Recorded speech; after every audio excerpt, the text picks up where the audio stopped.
1942 and the fall of 1942, right after Midway and what's going on in Japan, all right, you're going to see America get involved here in Europe, all right?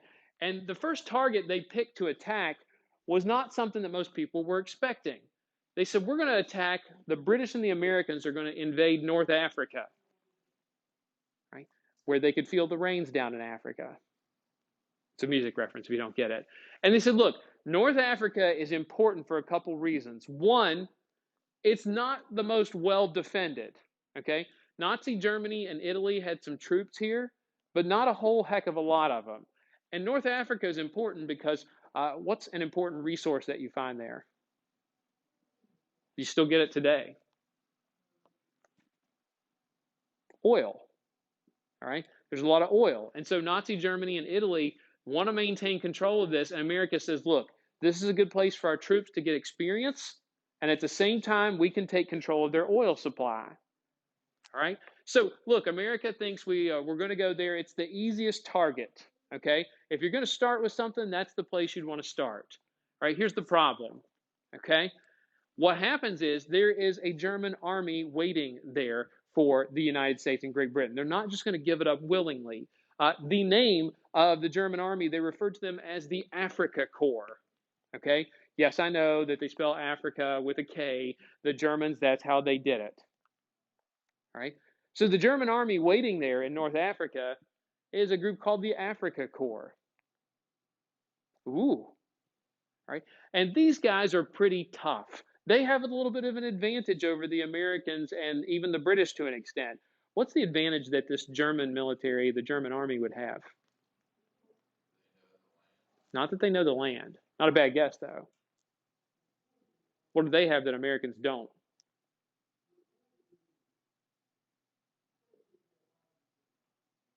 Hmm. Experience fighting. All right. Americans, like, we always think we're tough and everything, and we are, but you can't replace experience. Okay. And so the Afrika Korps are very experienced. They've been in combat, they know how to fight, and they know what it is that they're trying to achieve. All right. The man in charge of the Afrika Korps, this German fellow right here in the center of this picture, his name is Erwin Rommel. Okay. And Erwin Rommel is a really important guy for a lot of reasons. Okay. Number one, he's the best military leader that Germany has. Right. And he's very good with, particularly with tank warfare.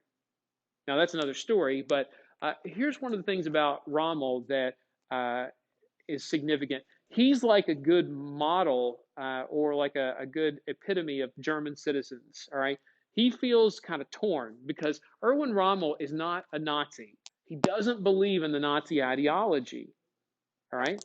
He doesn't believe in like this whole master race, like we should be putting the Jews in camps and gassing them. He's not a guy who believes in that. Right. So why is he participating in this war? What does he feel like he has a duty towards? What do all soldiers feel like they have a duty towards? Their country. He feels like I have an obligation. He says, look, I don't really like Hitler and the Nazis, but they got elected into office and they're the leaders of the country, and I'm a military man, and what do military men do? Serve their country and follow orders.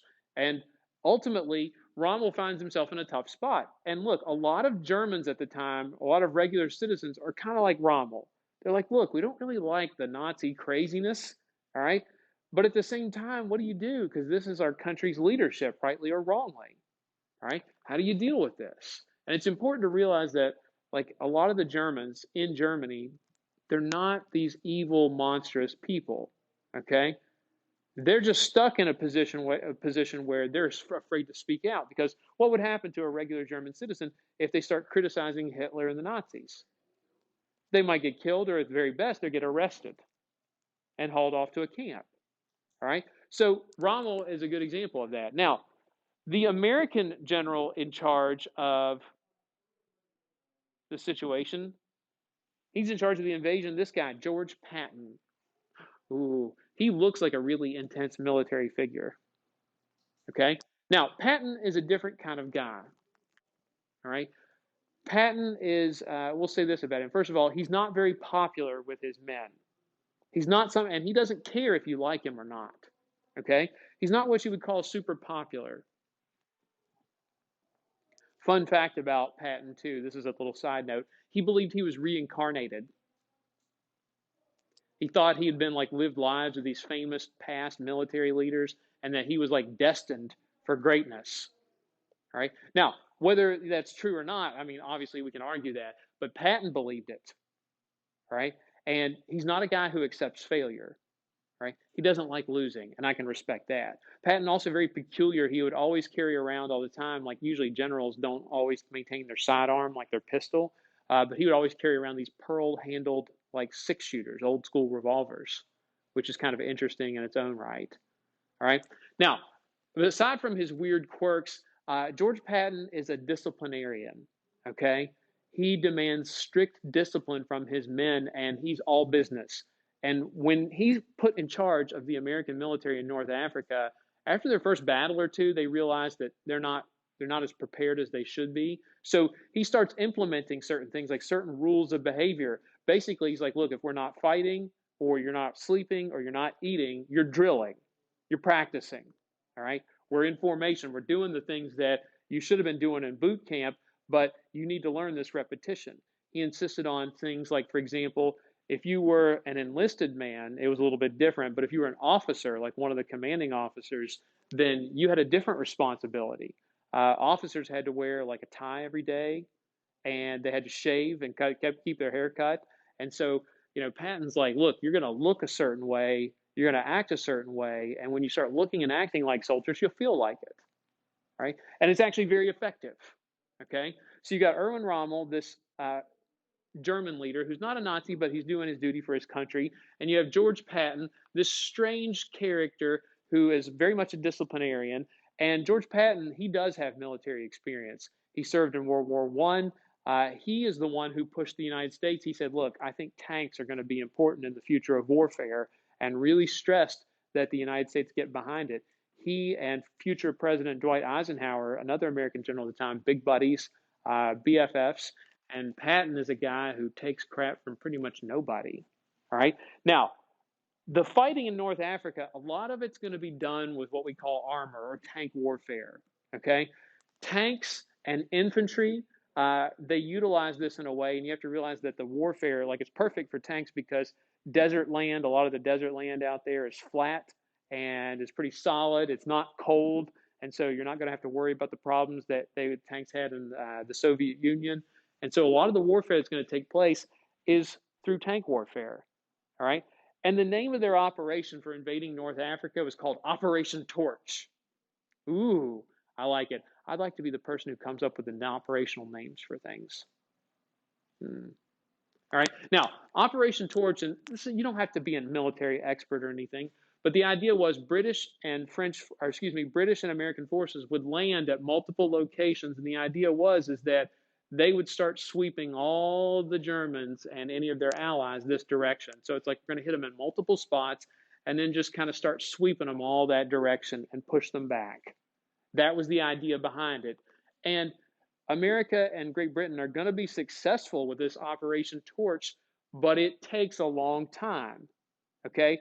Remember, we think of sometimes, like when you think of old school, like Revolutionary Civil War, you think of battles in terms of days. And this is more like this plan right here is going to take months to achieve. So they start at like November of 1942, but it's going to take well into 1943 to push the Germans all the way across North Africa. And look at the scale. Like this shows you about 500 miles. So you're going like over 1,000 miles across the desert. Right? And it would be fun to say you could do that in a couple of days, but we know that's not possible. All right. So the fighting, a lot of tank warfare, a lot of infantry fighting, and it's going to take them time to get all the way across. And here was the goal. Okay. Here's North Africa, the edge of North Africa. And they said, look, once we start pushing the Nazis backward, we know what they're going to do. Okay. They're going to retreat. They're going to retreat to Italy. All right. They're going to retreat to Italy. And what are we going to do when they retreat to Italy? That's not true. And we are always going to do something. All right. When you got the enemy on the run, what should you do? Should you let up or pursue? You always pursue. If you have them on the run, you follow them. And it's like, look, remember, at the beginning of the war, Winston Churchill and Franklin Roosevelt said, there's only one way this war is going to end, and it's unconditional surrender. All right. So they said, look, we're pushing them across North Africa. We're following them to Italy. Okay. And it's going to get ugly over there too. All right. So after North Africa, the next year in 1943, and look, Americans start to realize too that the war effort is going well. We win the Battle of Midway that summer, and then that fall, Operation Torch goes really well, and now we're heading over to Italy. Okay. Mamma mia. No. Okay. Now, here's what happens when they go towards Italy. Okay. Remember, the Italians and their leader Benito Mussolini, they're BFFs with the Nazis. Okay. And the Italians are like, hey, wait a second. What are these Germans doing over here? Why are they fleeing North Africa? The Italians are no dummies. They start to realize that they're losing the war. Oof. Right? And so the Italian people, when they see the Americans coming along here and they see the Germans slowly getting pushed back, what do you think the Italians decide to do with old Mussolini? They're going to get rid of him. The Italian people turn on their government. Okay? They get rid of Mussolini. They're like, hey, we're losing this war. You have done a terrible disgrace, Mussolini. So they kicked Mussolini out of office. And fun fact, Mussolini, look, I'm going to show you this too. It's not going to end well for him. He realized that his own people hated him and he was in danger of losing power anyway. So he tries to escape with one of his mistresses and he gets spotted. And what happens to bad leaders who don't do their job? Yeah, this happens. All right. Mussolini's mistress gets shot. He's shot in the stomach. You can still see his wound right here, too. And they take their corpses and they hang them upside down for people to gawk at and throw rotten fruit at and spit on. All right. Italians, we know how to hold a grudge. Okay. And the Italians are like, hey, you know what? What better way to show the Americans and the British that we're on their side than to get rid of Mussolini and his wife? And by the way, if you're Mussolini and not his wife, his mistress, that's what he gets for being a cheater. All right. His mistress, by the way, this picture gets circulated. What do you think Hitler thinks when he sees this? He does get a little concerned because what does he start to see in his own mind? And what else could happen to him? If this happens to Mussolini, oh my gosh, what are they going to do to him? That'd be bad. It'd be really bad. All right, so you've got Mussolini who is going to get killed here. Now, let me show you something on the map. The American army is going to do a really good job of pushing up through Italy, but once again, this takes time. It's going to take America a good 8 to 10 months to the American army to push their way up through Italy, through the boot. Okay, now let me go back and show you something on the map over here. Right, we got the war in the Pacific going on over here. Okay, and here's the war in Europe. Here's North Africa. They invade North Africa. Then they go over to Italy here. But remember, Russia is pushing against Germany over here too. So now you've got a war where Germany's got problems. They got the Russians pushing at them from this direction. And now you've got part of the American and British army pushing up through Italy. All right. And Hitler realizes we got a big problem here. Okay. There's two different directions that these militaries are coming from, and it's not looking real good. Okay. America and Great Britain decide this isn't enough. We need more. We need to open up a third front. They said, right now we got a two-front war. We're coming up through Italy through the boot. The Russians are coming here from the east, and now we're going to open up a third front. All right. We're going to surround Hitler on three sides. And here's how that was going to work. Okay. Here is the map of Europe that you see, and Great Britain's over here. Okay. And remember, Hitler and the Nazis had taken over France and most of Europe. All right. And America and Great Britain say what we have to do is we have to put a third front here. We have to invade from Great Britain. We have to cross the English Channel and invade and open up a third front there. Okay. But it's not going to be easy because the Germans know that, hey, they're going to be coming. Okay. And the plan to invade France from Great Britain, the British and the American army, the plan to do this, they refer to it as Operation Overlord. Once again, great operational names. All right, so you've got Operation Overlord here, and General Dwight Eisenhower, we mentioned Patton's buddy, all right, he's in charge of Operation Overlord, and he says, look, we got a really tough job because if we want to invade, all right, see this little green line all along Europe here? The Germans had prepared. They said, look, if anybody tries to invade, we're going to be ready. They'd set up something called the Atlantic Wall. All right, and here's what the Atlantic Wall was going to look like. If you tried to get on the beaches and try to hit any part of that green line, here's what you'd be up against. All right, you've got all these obstacles on the beach here, and notice, I know you're not, maybe you're not super familiar with this, but all beaches will have, high tide and low tide. And when the water comes in at high tide, you couldn't try to land, okay? Because you've got like these right here, these little obstacles are tipped with mines, and your boats couldn't get in the water shallow enough. So you had to wait till there's low tide, and you would have to empty off your men onto the beach, okay? That's really difficult to do, right? Because here's why. Imagine you got dumped off on this beach.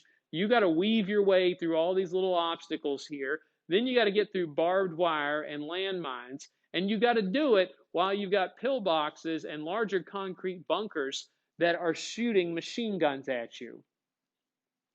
Oof. Right? Uh, and by the way, you see this is like open area. So for a machine gun, which is firing hundreds of rounds of ammunition a minute, you're just like a little target there, right? That's going to be really difficult for you to try to do that. And Dwight Eisenhower realizes, look, any invasion that we go up against on the Atlantic Wall here, all right? He said, look, any invasion there's going to be a lot of people that die, okay? So he says, look, when we need an invasion force, how many are we going to have to launch onto this beach in order to successfully like overwhelm them? How many do you think he plans for the invasion? If you were going to invade a beach, what would you need? And Dwight Eisenhower comes up, he and his military planners come up with a number. They're like, we're going to need at least 100,000 people on the first day, just on the first day of the invasion. And he says, here's our idea, okay?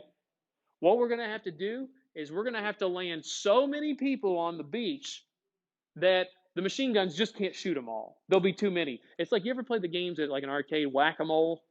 You can't get to all of them, right? Even though you try, right? The machine guns won't be able to do it, and eventually it'll be like little rats that overwhelm the machine gun positions, right?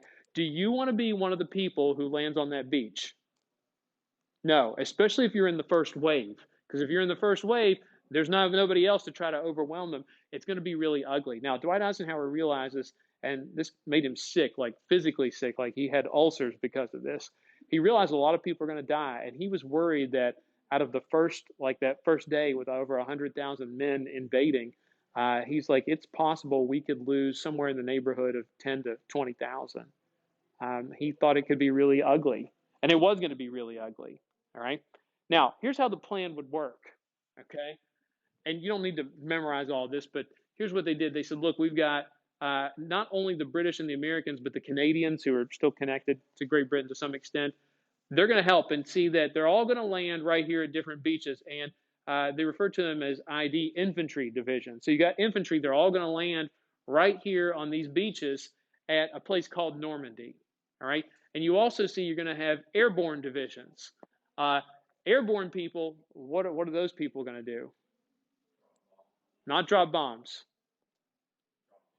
Drop people. They're going to drop people behind enemy lines. So you're going to have people on ships, on boats, arriving right here at these positions, facing the Atlantic Wall, which is going to be tough. And at the same time, you're going to have paratroopers come in behind enemy lines and try to work with them there. And they said, what we'll do is the infantry and the paratroops will link up here, and they'll be able to start moving forward. Okay? They said just landing on the beaches at Normandy and securing the beaches is important, but you need all the help you can get. So we've got infantry landing here, we've got airborne, and you would also have naval ships dropping or shooting bombs at the concrete bunkers as well. But here's the thing, okay?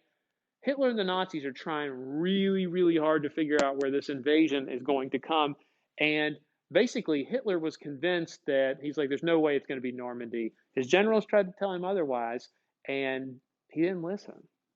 All right. And here's what happens. Here's what you would see if you're an American troop. They had these little landing craft, and they were called Higgins landing crafts. Okay. And you're in here with a bunch of other guys. And as you get close to, like, this is the front, like the ship drives from the back end. And as it gets close to the beach, this little thing would come down. Okay. And you're expected to charge out of there and charge the machine guns. Right?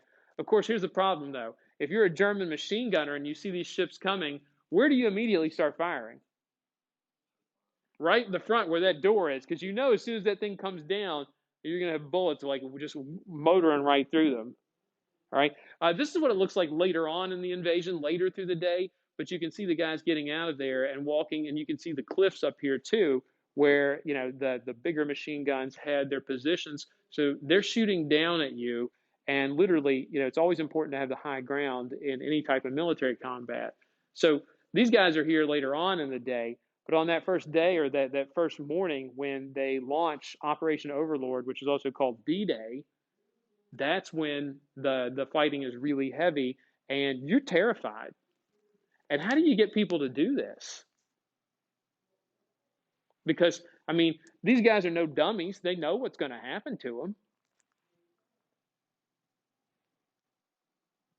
How do you get people to do that? How do they do that? How do they, how do you get soldiers to do this willingly? Why do soldiers willing? Because they know there's a good chance that a lot of them are going to die.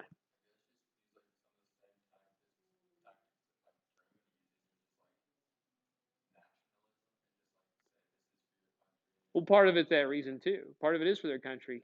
Let me ask you this: why do these people right here, these guys who are going in on these landing crafts, why are they not so afraid of death? Not so much as like the normal people, as normal citizens.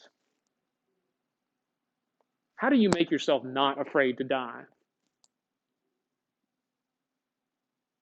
What's important, do you think, to every soldier? That's obviously true too, but if you're a soldier and you're facing day-to-day situations where you could potentially die, and then you get this one where there's a really good likelihood that you're going to die, all right? How do you make yourself do that? What motivates people? What makes you say this is worth potentially giving my life for? All right. One of the big reasons they do this, religious reasons. All right. Is religion important to Americans? Even today it is. Back then, more so. All right. And one of the things the military strongly encourages soldiers to go to religious services of some kind. And in this case, if you believe that you're like, hey, look, I'm square with the Lord, and even if I die, I'm going to heaven. So either one of two things is going to happen. I'm either going to come out of this battle, or I'm going to die, and you know what? I'll be in a better place. And that's one of the ways that people deal with this. Now, some people do other things to augment that. On your way over there, you're like, maybe I get a shot of liquor. Right? Alcohol for some people calms the nerves. Maybe you think about things like nationalism or patriotism. You're like, my death will have something meaningful here. Another thing too is that you don't back out of it because what are you afraid of being labeled? A coward. All right. And so there's a lot of things that make people more prone to doing this. All right. And D Day and June 6, 1944, and you'll see it, we still in America today, they'll still mention this. On June 6th, it's called D Day, the day the operation starts. Uh, the first wave of soldiers that hit the beach, a lot of them are going to die. And the numbers, I think, wounded and dead on the day that they stormed the beaches of Normandy, somewhere in the neighborhood of like 10,000. There's a lot of them that aren't going to make it. All right. But ultimately, they are going to be successful. This is at the end of the day when they have overwhelmed, and that's what they do. They had to overwhelm German forces. Tomorrow, we'll watch a couple videos related to this. But here at the end of the day, they bring in, once they've secured the beaches, once they've overrun all those machine gun nests, they bring in equipment, ships, tanks, jeeps, all the stuff that they need to open up a third front. And make no mistake about it, okay? When they cross the English Channel and invade over here in France, When that happens, Hitler and the Nazis know they're in big trouble. This is a big turning point in the war because now the Nazis are surrounded on three sides. You got the Russians coming from the east, you have the Americans and the British coming through Italy, and now you've got more Americans and more British and the Canadians coming across through France. If you could look at like the day after D-Day, like June 7th, 1944, like if you could be like 20,000 feet in the air and look down at Europe from up above, you would see that Germany's surrounded and it's over. It's just a matter of time. Okay, that's one of the major important facts about D-Day. Also, this will give you an idea, a magnitude of what it's like to invade, to truly invade. You can see the dozens of ships in the background with more people, and Hitler and the Nazis know we're screwed now. We're in big trouble. Okay, and that's where we'll leave off for today, yo.